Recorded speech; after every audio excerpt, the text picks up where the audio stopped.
Smoosh Productions, in association with Drop D Podcast Productions and Neapolis Media Group, proudly present to you the Lone Gunman Podcast, featuring your host, Rob Clark.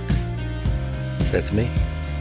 Where research comes to shine and myths come to die. Be right there.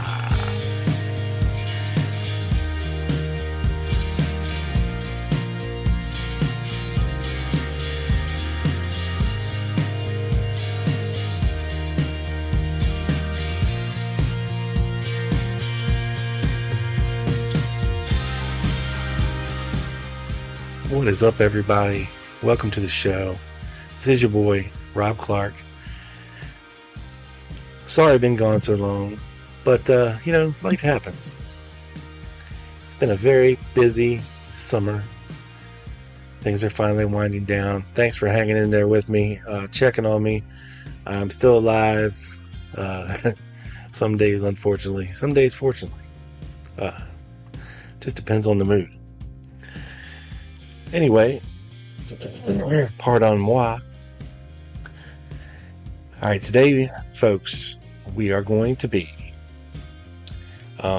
really diving into New Orleans, and specifically more into the office of Guy Banister and Associates. We're going to be looking at some of his associates, because I believe that what was going on around Guy Banister's office was a very integral part in the setting up of Lee Harvey Oswald in New Orleans in the summer of 1963. And I'm not convinced that they knew what they were going to do yet, but something was afoot. And Lee Harvey Oswald would be a big part in their plans. And Guy Banister, being a former FBI man and one of J. Edgar Hoover's favorite FBI agents, as we'll hear later, along with what Guy Banister was trying to do as far as identify communists and putting together a red list down in New Orleans, and working closely with these anti-Castro Cuban groups, we're going to see a picture emerge, hopefully that will be able to steer us in the right direction as to, what exactly the hell was going on down there in New Orleans in the summer of 1963. So let's not waste any time and get right to it. From the files of Malcolm Blunt, gloriously uploaded by a friend of mine, Bart Camp, and destination that can be found at Dealey Plaza UK and their research collection. From the files of the HSCA Select Committee on Assassination, and interviewed by Robert Burris and old LJ Delsa, our buddies, we jump right into an interview with Joseph Oster. Investigators Burris and Delsa interviewed Joseph Oster at his office on January the 27th, 1978. Mr. Oster was a partner and investigator with Guy Banister when his office was in the Balter building located at 403 Camp Street. Mr. Oster believes that he stayed with that company until sometime in the early 60s. Mr. Oster first met Guy Banister in the New Orleans Police Department in the early 50s, when Mr. Banister headed a group of special investigators to check on corruption within the department's ranks. Mr. Oster was one of the members of this squad, and Mr. Banister was fired in 57, and Mr. Oster soon after went into business with him. Mr. Oster stated that he did most of the investigating, and later, date unknown, became dissatisfied with Banister as he did not take an interest in the investigations that could have made money for the firm.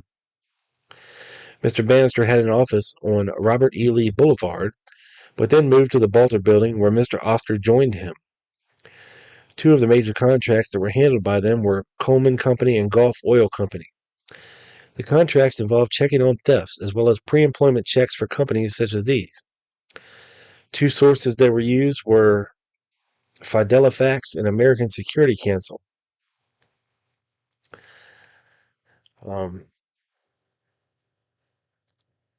Fidelifax was used for routine criminal checks and background checks. The American Security Council was used for security checks about political backgrounds with special interest in any communist-type activities. These two organizations were headed and staffed mostly by, you guessed it, retired Federal Bureau of Investigation agents. The personnel in the office at that time were Carmen Bellino, an ex-FBI agent from Washington, D.C. He and the chief worked Remington Rand Corporation checks. Rand Corporation checks. Rand Corporation. Where have we heard that name before? The defection program? The chief was Guy Banister's nickname, Joseph Oster tells us. And for those that have been listening for a while and are familiar with the Thomas Beckham HSCA interview, where he referred to Oswald saying as the chief had his back and he was not worried. Right there, the chief was Guy Banister's nickname. That tells me that what Oswald was doing in New Orleans was at the behest of the chief, Guy Banister. It should be noted that Mr. Thomas Beckham states that Lee Harvey Oswald says that the chief would take care of him. Mr. Beckham didn't know if Oswald meant Mr. Banister or Mr. Hoover, but Mr. Oster stated that he heard Banister call Washington and speak directly to J. Edgar Hoover. Mr. Banister used to call and speak to someone in the CIA, but Oster does not remember the name. John Sullivan, another employee of Mr. Banister's, who was also retired from the FBI, Mr. Sullivan committed suicide shortly after the Kennedy assassination. Interesting. Miss Joanne Burton was one of 3 secretaries employed by Mr. Banister. Her husband, George Burton, was busted for a narcotics violation by Mr. Oster during her employment. He should be working for his father, who owns a plumbing company in New Orleans. Mrs. Lavert Walsh, who later went to work for Like's Steamship Company, was another secretary. If I'm not mistaken, the Lake Steamship Company was the one that Oswald hopped on to get to Europe when he was headed for Russia. I could be wrong, but I think that's right. Her husband might be an employee of the Public Belt Railroad in New Orleans. FNU LNU was related to someone in the J.S. Farrany Wholesale Company in New Orleans. I have no idea what that means. Every morning, the secretaries had to read the newspapers and cut out, index, and file stories of interest. The clippings were mostly political and had to do with communism, integration, defense, etc. Mr. Banister kept files on all un-American activities reported in the papers. So, folks, this was not just a passing interest for him. Trying to come up with these communist red lists and identifying these damn communists. I mean, he had 3 secretaries reading the papers every morning, cutting out articles and filing them for his perusal. This is serious business. This is a lot of work. Other employees and people that had business with Mr. Banister were, to his knowledge, Jack Martin and Major Stewart, who wrote and owned the West Bank Herald, located in Algiers, Louisiana. This is New Orleans, but it is located on the west bank of the Mississippi River. This paper was active in Latin American affairs. Mr. Oster feels that Major Stewart had intelligence ties to Latin America. Jack Martin was a part reporter and part investigator. Oster describes him as very smart and an adventurer, always trying to impress people with the important people that he knew. Mr. Oster remembers catching Mr. Martin with a very young sailor in the Colonia Hotel, located in Exchange Alley. Mr. Oster will attempt to find the report made on this case in which Martin was allegedly involved in homosexual acts with this sailor. The NOPD arrest sheets do not reflect any such arrest, but Mr. Oster feels that these sheets might have been tampered with over the years. Mr. Martin denies to the investigators that he was ever involved in any homosexual activities whatsoever, even though he associated with many young men and known deviants, such as David Ferry. Right. Okay, Jack.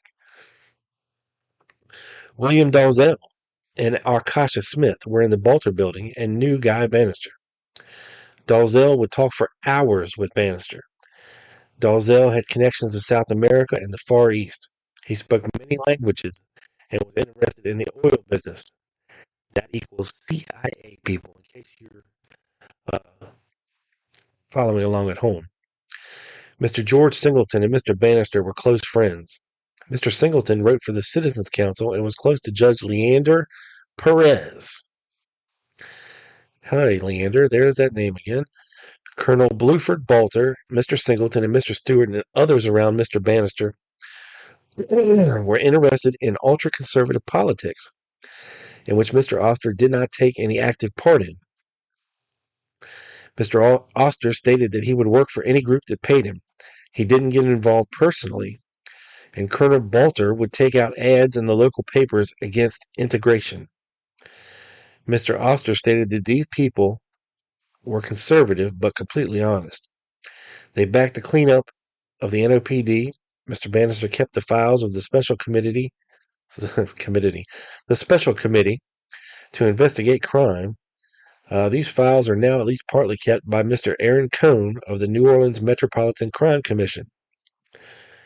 Mr. Oster remembers the files from this one group as about 10 file drawers full. The investigators have recently gone through approximately 4 that have been recovered from Banister's office. Mr. Banister at one time had a visit by an agent of the FBI who told Oster that Mr. Hoover had asked for an honest appraisal of the Bureau from some of its top agents. Mr. Banister is alleged to have sent up a memo from Chicago that called the Bureau a prostitute that wanted to keep her virginity. Because of this statement, this unknown agent stated that Banister was sent to Butte, Montana as a punishment by J. Edgar Hoover. Mr. Oster further stated that Hoover had such a respect for Banister that he, Mr. Hoover, was the only man that could ever fire Guy Banister. The reporting investigators received information from an interview with Jack Martin, that Mr. Banister went to Butte, Montana to handle the FBI activities that monitored the information coming over Alaska from Russia. Now that's interesting.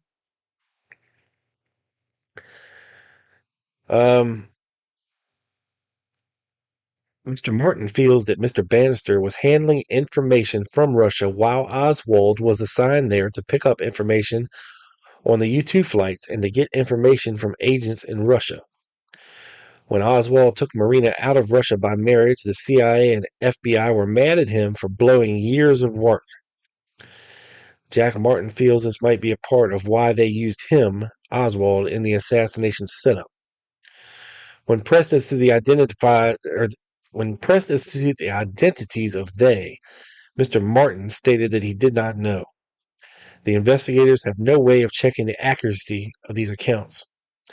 Mr. Oster quit Banister when he moved from the Balter building to 531 Lafayette Street, which is the side entrance to 544 Camp Street. Mr. Oster still maintained close ties with and a close friendship with Mr. Banister. The people from the office Oster knew were the following.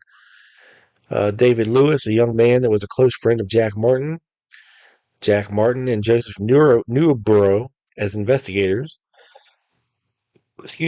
William Nietzsche, a retired FBI agent who later went to work at NASA security at the Michaud complex in New Orleans as a mason rust contractor. Hugh Ward, a pilot that knew David Ferry well and whose father worked for one of the major steamship companies in New Orleans. Hugh Ward was the pilot who went down in South America with New Orleans ex-mayor de Lesseps Morrison, who held the position of ambassador to the American states from the United Nations. Colonel Eugene Dooling, who had a private security service. Vernon Gerdes, partner to Guy Banister. Remember that name, folks. We're going to get to him in a minute. Vernon Gerdes. Geddes quit when Nietzsche came to work there. Delphine Roberts, who was a close friend to Banister, as well as secretary and probably lover. Louise Decker, who was also a secretary. Mr. Oster did the investigation on David Ferry for Southern Research Incorporated, and on November the 22nd or 23rd, he accompanied Garrison's men to Ferry's apartment on Louisiana Avenue. He remembers seeing a whip, masks, fake eyebrows, and hair in a priest's robe in Ferry's apartment. Leighton Martins was in the apartment when investigators arrived. The report will be made available to the Select Committee if he can find it. Mr. Oster was asked about the following people and gave the following information. Guy Johnson. Mr. Guy Johnson was known to Mr. Oster from the Bolter Building and also from 531 Lafayette Street. He was an attorney that practiced with Bill Wegman and Sal Pinesca of New Orleans. He was very conservative in his politics and was in the Office of Naval Intelligence, maybe in the Naval Reserve when Oster knew him. Oster has seen Guy Johnson coming from the upstairs of the old post office building where the office of the ONI was in those days. Johnson was a close friend of Banister's. He has seen many Cubans and Spanish people in both the Bolter Building and 531 Lafayette. These people were dressed well at times, and other times they were in fatigues. David Ferry and Leighton Martins used to wear fatigues a lot. Alvin Cobb was a friend of Banister. Mr. Cobb was a supporter of the Knights of the Ku Klux Klan. His brother managed the International House, which is located on Common Street, just off the corner of Camp Street, where the old International Trade Mart was located. Bill Martin was an investigator with Oster and Banister. He traveled in South America and worked in the law section of the International House on Common Street. He was a graduate of Tulane University, and his father worked with either Standard Fruit or the United Fruit Company. Regis Kennedy was an agent that was seen by Oster around Banister's office, but did not know if they were friends. He was an honest and hard-working agent. So that is an interview with Joseph Oster, who tells us many, many interesting things.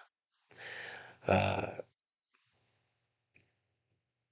if it's true that Banister was sent to Butte, Montana, not just to oversee the X-Files division of the FBI and investigate UFOs, but to monitor Russian activities at the same time Oswald is in Russia, that's crazy. That means that Banister had some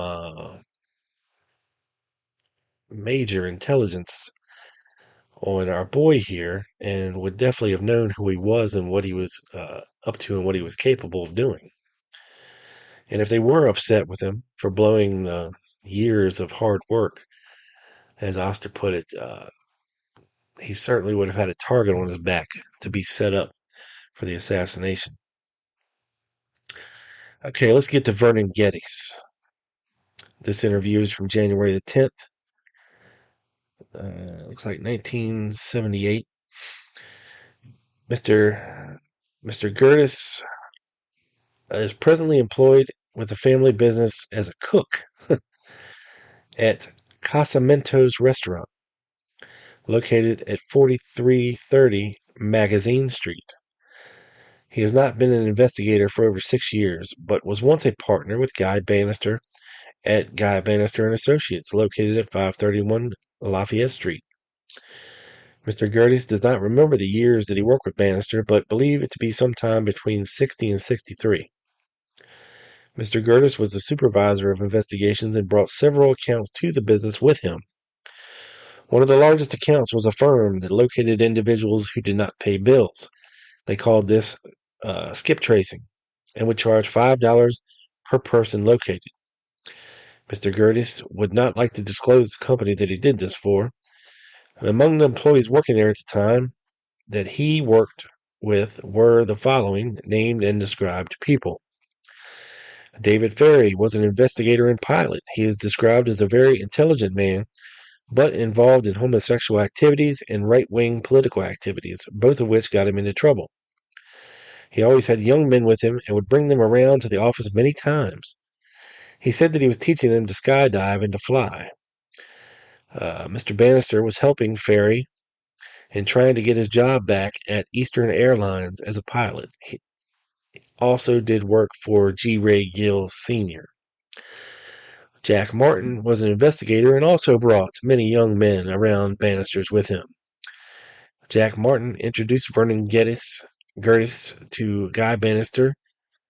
Martin and Gerdes have known each other since approximately 1955. Jack Martin's real name was Ed Suggs, and he was from around Texas before coming to New Orleans. He is not educated, but is very intelligent and wily, and in some ways very similar to Ferry. He knew how to get into offices and convince people that he knew more than he did, and used this method to get information for various agencies. Hugh Ward was an investigator and a pilot. He died with ex-mayor DeSleps Morrison in a plane crash in South America. Joseph Newberg was an investigator and still is. As far as Mr. Gerdes knows, Mr. Newberg's nickname was the Fat Man. Remember that, Joseph Newberg. We'll get to him in a minute. The secretaries were Delphine Roberts and Louise Decker. Both did a lot of indexing and should know about the contents of the files. He has no idea where they are at this time. Louise might be living somewhere in Slidell, Louisiana. Mr. Gerdes quit Mr. Banister's when Bill Nietzsche came to work for them. Nietzsche was an ex-FBI agent and worked with Banister in Chicago. He had a serious drinking problem, but later went to work for the Mason Russ contractors at the Michaud complex for NASA in New Orleans, Louisiana. Mr. Gerdes thinks Mr. Nietzsche was a security man with someone in Las Vegas before coming to New Orleans. After the assassination of President Kennedy, the FBI or Secret Service talked to Mr. Gerdes, but he does not remember the agents' names. It was his opinion that they did a thorough job of investigating the building at 544 Camp Street. He remembers Arcasha Smith and that he had an office on the second floor representing the CRC. Another man he knew from this building was Mr. William Dalzell. Dalzell knew a few languages and had something to do with selling a ship or barge that was in Texas, but he did not remember where.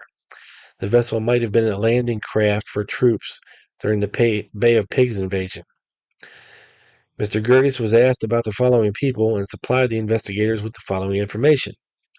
Leighton Martins was a friend of David Ferry's and was seen a lot around the building at 544 Camp. Mr. Gerdes did not see Lee Harvey Oswald at any time while he was in New Orleans. Other young men around 531 Lafayette Street were more Vernon Gerdes. Now, at the very end, of course, he mentions Joseph Newberg, the Fat Man, folks.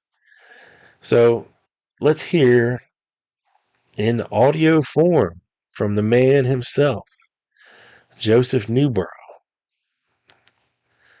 Here we go. Did Guy Banister, the private detective, was he collecting intelligence? Yes, in a number of areas, Guy Banister collected intelligence. He worked for various groups, public and private. Other than it, sometimes we did work for the Office of Naval Intelligence. How do you know that? I was acquainted with Guy Johnson, who was the commander of the Office of Naval Intelligence Reserve component here. We borrowed things from him. We wouldn't have been able to do that unless we were also working for him. What things?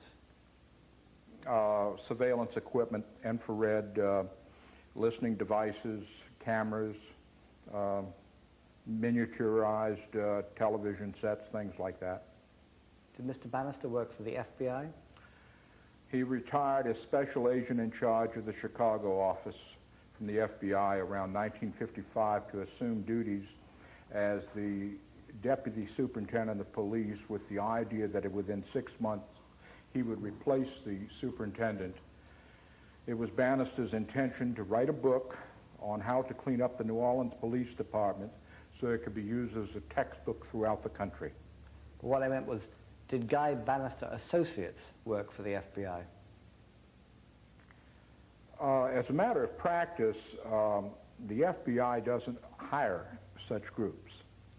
It's in opposition to federal law to hire, for the government to hire a detective agency of the type and style of Pinkerton or something like that. It's called the Pinkerton Act. So if anything was done for the FBI, it was done very informally. What kind of files did Banister have around that office?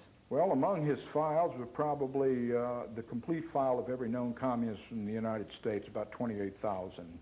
He also kept political files on the senior side of local and state political officials, and perhaps some national figures too. Didn't he also have files which are labeled 1013 files? The 1013 files were essentially the subversive files involving individuals. But aren't 1013 files FBI files? You mean, did he get files from the FBI? The answer is probably not. Did he keep them at home when he was the agent in charge? He may have. So he may have had them, but not officially. Just make that a statement, if he had them. No, he did not have any official FBI files. Nobody would have them but the Bureau itself. But he could have had official files unofficially. Yes, unofficially he could have had in possession files. And isn't 1013 an FBI form of categorization? Yes, it is. Why was a private detective collecting so many files on communists? Well, of course, his attitude was bent in anti-communism, which few people in the United States were not anti-communist at that time, and they were considered to be a general threat to the country as a whole. How many files did he have? He had the files of 28,000 known communists in the United States. Who paid him to collect that? I presume that it was both public and private organizations that paid him. You presume or you know? Well, I know that he did not have the funding himself to do it, and that there was private funding from one was H.L. Hunt. Local private funding came from Judge Leander Perez. There was also Buford H.J. Balta locally, and there was, of course, probably government agencies that used Banister personally because they could not contract with a detective agency officially because of what is called the Pinkerton Act. Was Lee Harvey Oswald in those files? I don't know. Cut that. Marker. To your knowledge, did Guy Banister have any association with Cuban paramilitaries? Yes, he did. Can you make that a statement, Joe? He had a connection with the Cuban military group that was formed primarily as a magnet to attract subversives. Now, whether or not they really intended to do anything, I don't know. One time Banister asked me if I could remember how to field script a light machine gun.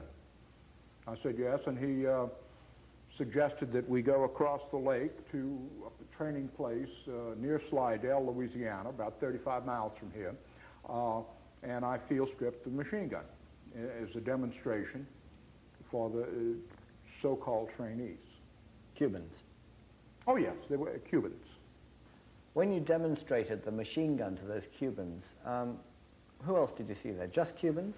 Oh no, there were, I saw people there that had recently been discharged from the paratroopers, the Marine Corps, and probably other people that I really couldn't tell you who they were. What were they? But they were not. They were Americans, not necessarily of Cuban ancestry. And what were they doing there? They were training ostensibly to invade Cuba. Did you see David Ferry or have any knowledge of it? I saw Ferry all the time, but I never saw him at this particular training site, but I understand that he was there frequently. Can you make that a statement, Joe? In what direction? Well, let me ask you. Did David Ferry have an involvement with Cuban paramilitaries? Yes, David Ferry had a daily involvement with the Cubans as a whole. He met with them at a place on Bienville Street almost nightly. I suspect most people know that he did fly into the Bay of Pigs in a B-25. He made flights to Cuba. He bragged about it before and after the Bay of Pigs. At one time, he went to Guantanamo Bay and landed on the airstrip there and came back with some members of the Cuban family that were local. Rescued them? Yes. As a matter of fact, probably a dozen times. He was the conduit for which people were rescued from Cuba. When he flew over Cuba, was he dropping bombs? I don't know whether he was dropping bombs or bringing in supplies or what. However, it was not a supply plane, it was a bomber. When did he have was he involved with Cuban paramilitaries here in America? He was involved at least with the group in Slidell, which was a paramilitary group. Using the word para is a misnomer. They were military. What was he doing with them?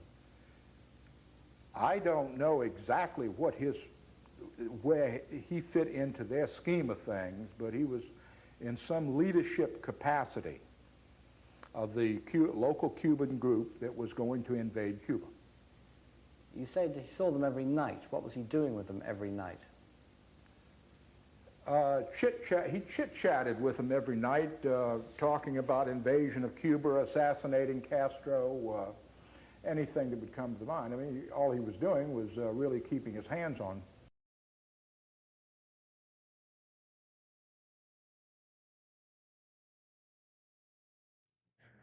So there you have Joseph Newberg, folks, former investigator in Banister's office, enlightening us and corroborating a lot of the things that we've heard from some of the other folks that were around Banister's office at the time. And, where there's smoke, there's fire. That's what they always say. And these testimonies have given us a very, I believe, accurate snapshot of what was going on around Banister's office in New Orleans at the time back then. With some of these people whose names we are very familiar with that have been dragged into the Kennedy assassination case. Another thing that's been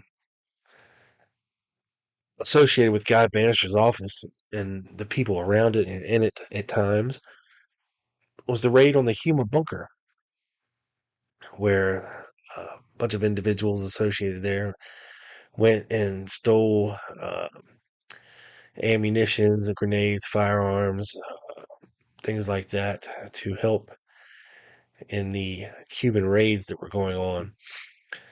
And the participants in this raid included David Ferry, Sergio Arcacha Smith, Rancier, Blase Ellinger, Carlos Quiroga, Leighton Martins, Louis Rebel, Gordon Novell, Novell's wife, who was Marlene Mancuso, whose family owned Mancuso's restaurant.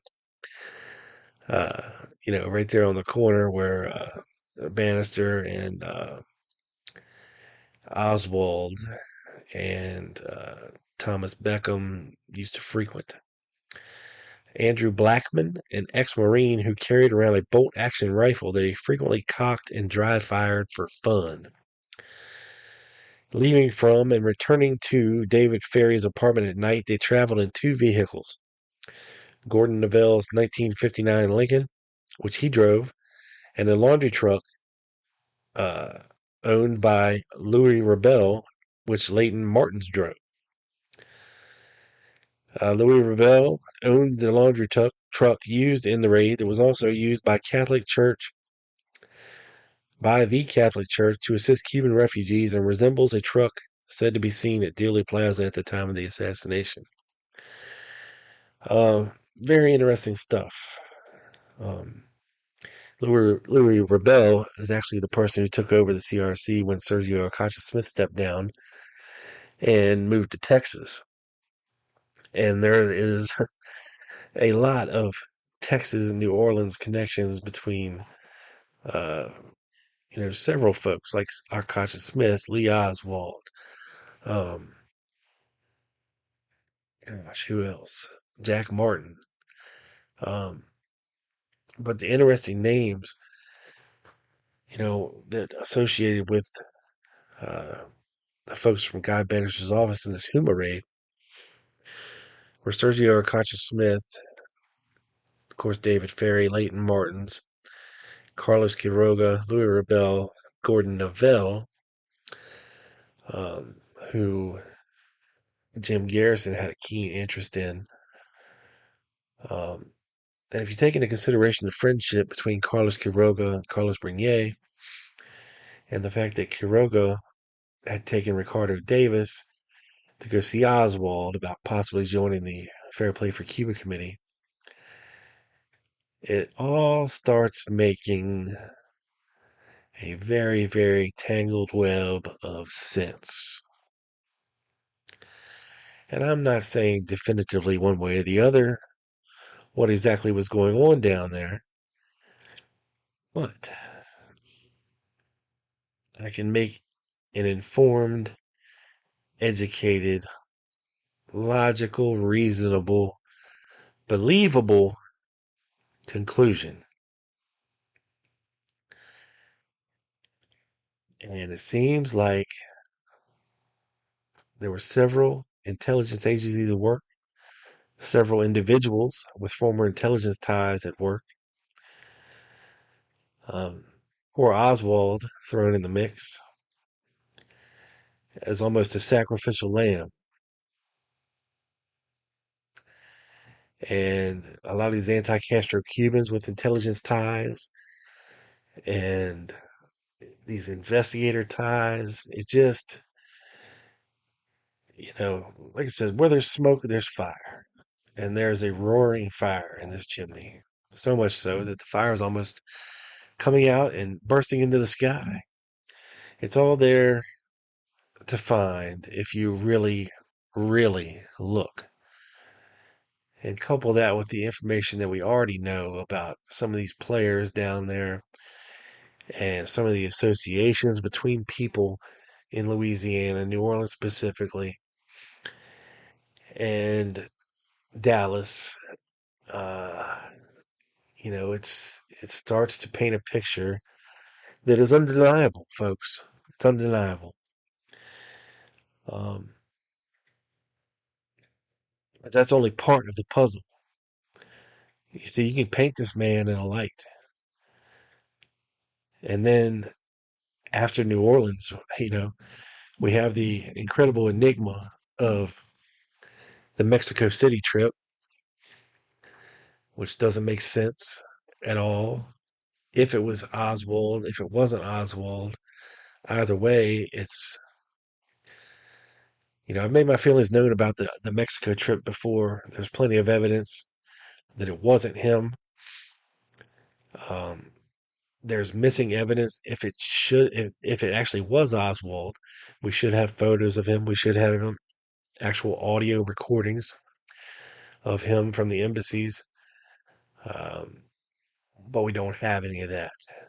What we have are very conflicting uh, descriptions of Oswald, a lot of out of character events that Oswald was alleged to have done while in Mexico City, and the whole problem of why why would you go to Mexico City? You're a United States citizen. Why wouldn't he have gone to the Cuban or Russian embassy in America?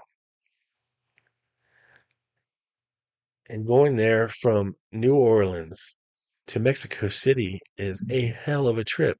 We've talked about it before on this show, how long of a trip that is. I mean, we're talking by today's standards, today's roads, uh, nonstop, 1,275 miles one way.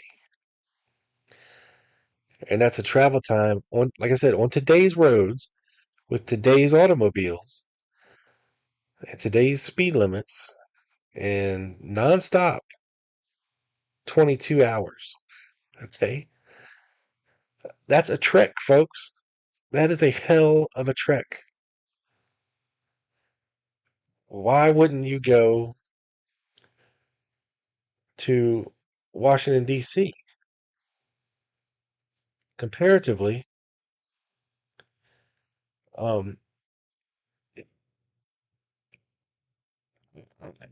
you're looking at 1,100 miles in 15 hours nonstop by today's standards and today's roads and today's automobiles.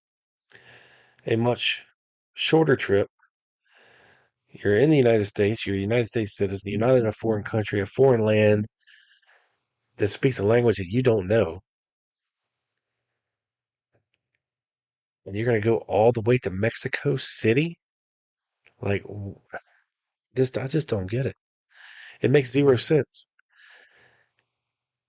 And then, of course, you have to somehow come to grips with the fact that this guy went to Dallas, found a job on the parade route in a building that afforded him, allegedly, with a shot at a passing president. It's a lot to take in and it's a lot to process. And it would have taken a network of people to make this happen the way that it did. And even if Oswald wasn't up in that sixth floor window, he worked in the building. And he was allegedly unaccounted for at the time the president was shot. So you have to make that happen. It would take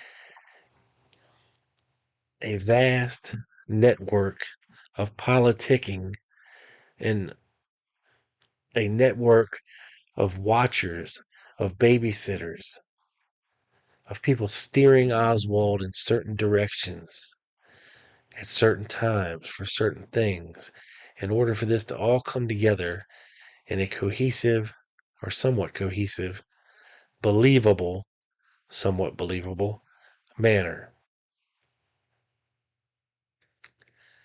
Really, really makes you think, folks. Believe me, my mind is blown. But, it is what it is. And the more we dig into this, the more answers we find, the more questions we inevitably have. But that's it for this one, folks. I appreciate you listening. I appreciate you hanging in there with me. And hopefully there won't be this much of a gap between the next shows. Make sure you are listening to Quick Hits, a JFK News and Notes podcast hosted with my buddy Doug from the Dallas Action Podcast. We do it once a month. It is the best JFK related podcast on the planet. This planet, Earth. There is no better one. There is no highly rated one. There is no more listened to one than Quick Hits. Folks, make sure you're checking it out. Because if you like this show, if you like Doug's show, you're going to love that show. We cut loose. We hold back zero. Okay? Our individual podcasts are somewhat more tame but together we come together. We don't hold back. We give it to you like it is, and it's very, very entertaining, funny, and very listenable. And we have some great guests. So make sure you're checking out Quick Hits from Drop D Podcast Productions. And folks, follow me on Twitter at the Lone Gunman 7. Check out the Lone Gunman Podcast YouTube channel. You will find everything from this show, Quick Hits, The Vault, all over there. And please subscribe to the YouTube channel. It helps me out immensely. Enjoy your week, your day, your month, folks, and keep your head up, stay strong, and don't let the man keep you down. Peace.